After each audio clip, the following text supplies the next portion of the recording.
Hello there everyone, welcome back to another video about Star Wars Unlimited. Big news today, we've been waiting for a while on organised play updates and we have got them, and we've got some pretty interesting ones actually. There was a live stream about an hour ago as of the time of this recording, and I'm basically going to be dealing with all of that organised play stuff. So what I'm going to do is I'm going to summarise all the news, but I want to contextualise the news with what we previously understood, because I think that is very, very relevant. So if we go on over here, so this is the old web page which gave us information on the organised play system. And so the first thing I want to highlight here is this planetary, regional, sector qualifiers all leading to the Galactic Championship. That is not changing. That is all still happening. I think that's something that was a little bit lost in the live stream. All of this stuff is still happening, because the live stream very much focused on planetary qualifiers, didn't really touch on sector or regional at all. And so there was some information here. So planetary qualifiers are store level events, which are single day, and that is the main thing you need to know. Then sector qualifiers are going to be 2-day events, and these are going to be hosted all over the place as well. And then finally you get your regional qualifiers, which are the biggest ones. These are also 2-day events, but on a larger scale and with better pricing. So the way to think about this is you could think about this as like, you know, a local tier event, a regional tier event, and a continental tier event, which I know isn't necessarily the best way to, but you know, like there would be like probably, I imagine there will be like 1 of these to 2 of these per set worldwide, right? Like that's what I would guess. 1 in Europe, 1 in America, and everyone else has to sort of travel, is what I imagine, right? And then of course there's Worlds, the 3-day Galactic Championship, and it's important to be aware of that this is a 3-day event. Now, previously, as far as we understood, you needed to go to planetary, sector, or regional qualifiers and place well enough at those to earn points to qualify for the Galactic Championship. And it didn't seem like it was going to be that hard. They said if you won your planetary qualifier, which remember was going to be a local tier event, that would be enough points to qualify for the Galactic Championship. And we had run some numbers on like how big Worlds was going to be with that in mind. And I think most of us had concluded that it's going to be in the realm of 500 to 1,000. They're going bigger than that. With this Season 0, they are definitely doing things a little bit differently. So thank you to Skynet in the KTOD Discord for preparing this wonderful document. I am shamelessly stealing to talk about the main stuff. So let's begin with the big news. There is no point system for Season 0. Now, is this a bad thing? I thought so until they announced... well, we'll come to it. Okay, so initially it sounds like a bad thing, but it isn't. Right. Planetary qualifiers start in October. Guys, it is July. That means there are 2.5 months before these are meant to start. Now, even if we assume they start in late October, they're going to really start. And I don't think they're going to, because again, we'll talk about that more in a moment. The point system will start immediately after Season 1, and I suspect the reason for that is if we go back on over to this original document, and they said that anyone who makes it to Day 2 and beyond will earn tournament points for the next season of competitive organised play. So I suspect they really wanted to lean into that with the first Galactic Championships. So, you know, what I imagine is if you place Day 2, which, remember, you're automatically, well, okay, you don't know that yet, but... So, okay, you place Day 2, and you're going to earn points. Presumably, if you place Day 3, that will be immediately enough points to qualify for next year's Worlds, right?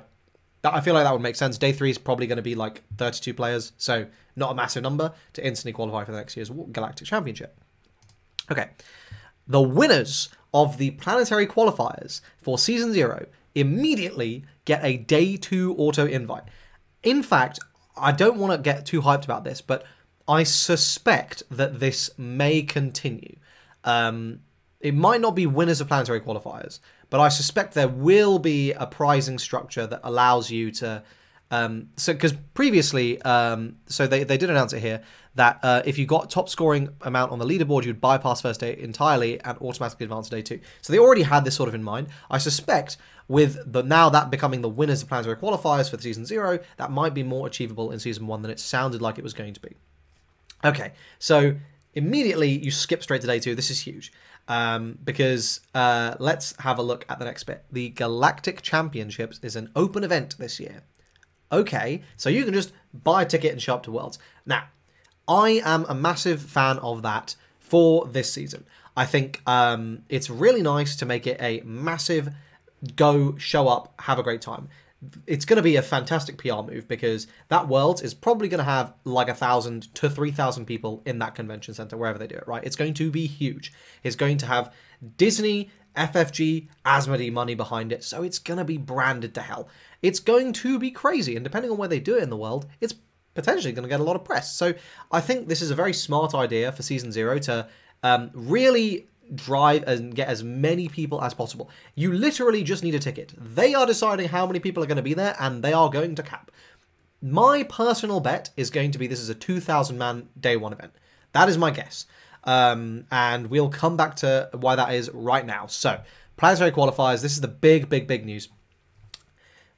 They are going to be tripling in set 3 to be 150 planetary qualifiers per set worldwide, but that is a ridiculous amount, okay? So I just want to they are probably not going to do any planetary qualifiers in the first months of a set release unless they have to, right? Unless the schedule literally will not let them not do that.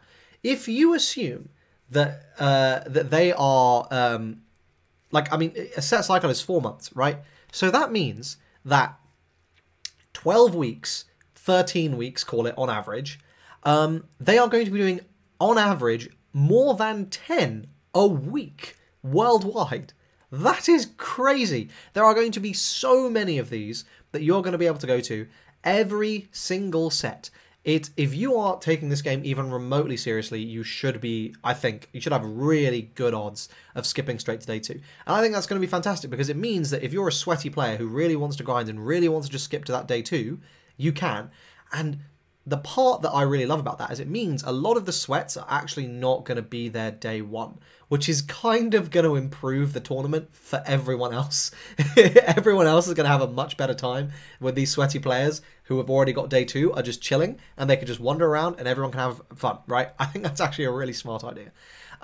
Now, if we break down the numbers, this is the really crazy thing, right? Okay, so if it's tripling for set 3, and planetary qualifiers, that means there's going to be 50 for set 2.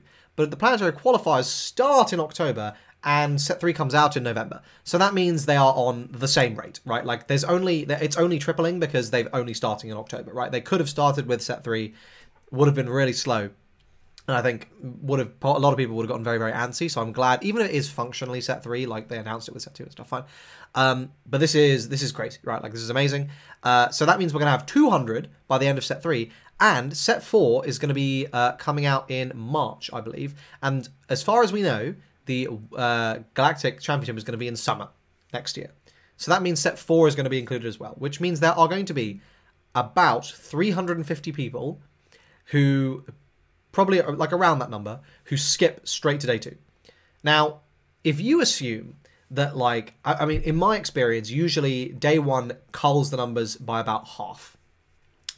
So if, half of these people are going to be making it into day 2, and you want to, trim that down, potentially to, a top 32 or something, it's got to be a, as a whole, Worlds has got to be a 2K, right? There's probably going to be about 1,600 people who can buy a ticket, and about 400 people who just skip straight to day 2, and, probably, 500 or 600 people survive day 1, make it into day 2, duke it out, and then you got to get top 32 after all that, right? I mean, seriously, I think it's hard to... I also think it's unless the tournament essentially starts afresh going into day 2, which it probably won't, this is a crazy benefit, right? This is insane to just go into day 2 with an amazing record. I don't know if you'll go in with a minimum number of points so that, if someone goes undefeated in day 1, they will be finishing better than everyone who skipped the day. That probably is fair, but I think there's a lot to talk about, and we don't know the specifics, but that is absolutely crazy. There is going to be a planetary qualifier kit, so we'll see what the promos are and all that sort of stuff. Presumably then this means it's going to be per set, so that'll be interesting to see. And maybe that goes some way to explaining why our store showdown kits were a little bit disappointing with set 2, so we'll need to see. They've also announced, in terms of other pieces of news that people will care about, that there's going to be new software that's going to get used. Thank God, their previous software was not good. Judge programs here. Go to this URL to be notified when the application opens up, and you are going to be able to sign up for that. Tournament rules are going to get updated. Big new news. They said that you can now use like basically your own playmats and stuff. Good. They'd already said that, but it hadn't been in the document, so now you can point to the document and tell people to piss off who are being really annoying about it. And that is the main stuff. So essentially, Season 0 is a test season, and then we're going to be going into Season 1, which is going to have all the points and the qualifying and stuff. It's hard not to see Worlds as absolutely unreal. Like other games don't really do this. Like even Pokemon, right? Like which does the biggest worlds. They don't do like you have to qualify to get there, and it's massive, right? And it's a whole like event, right? And I guess Pokemon is what they're targeting, right? Which is crazy to say because Pokemon is the biggest. It's not even close. This is really exciting for me because as someone who has played a lot of other games in the past, has made worlds. Those worlds were at most across like a whole company, right? Bushy Road, across 4 games, you'd have maybe 500 people there, 400 people, which don't get me wrong, it's not small, but that's across 4 games, right? One Piece Worlds is like 20 people. It's a joke, right? Yu-Gi-Oh! Worlds is like 20 people. It's like a joke. You know, I find it ridiculous. Like, I find it so hard to care if my odds of actually making it there, no matter how good I am, are genuinely like that bad. You couldn't be the best One Piece player in the world, and if you get unlucky once, that's it. Your odds are scuppered because you have basically one shot. Now, they're improving that this year, but this isn't a video about One Piece. That's why I love this so much. Because even going into next year, when you can't just buy a ticket to Worlds, which I don't know, maybe that'll change. They might just make it open if it's, you know, if it's successful enough, and then just have like if you win these things, you just skip into day 2. I don't know. I think it's going to be absolutely amazing. I'm really, really excited. Now, I think the nice part is where you probably don't have to grind planetary qualifiers. Like if there's going to be 10 across the world on average each week, probably there's going to be one almost every weekend. It's a one-day event. In your, like, you know, if you assume that's going to be about 4 or 5 in Europe, one in every major country, essentially, right? There's going to be stuff happening. You're going to be able to qualify if you just show up to these things, right? So I think, like, it's nice that, you know, you're probably not going to have to be traveling super far. You can probably just stick to your own country and be fine if you are grinding. Now, me personally, I'm going to beat as many of these as I can. I really want to just net my day 2 skip as early as possible. I'm really hoping like to get it during set 2 and not during set 3. I just want to have that locked in and not worried about it because that will be so nice. So expect to see me on that sweaty grind. And yeah, thanks so much for watching this video. I hope you guys found it useful. I hope you guys found it enjoyable. You should subscribe to the channel for lots more Star Wars Unlimited content. Check out my Patreon, linked in the description. In-depth guides will be coming for set 2 Star Wars decks. And keep subscribe to the channel for latest news as and when it comes. Thanks so much for watching, guys, and I hope to see you in the next one. Cheers.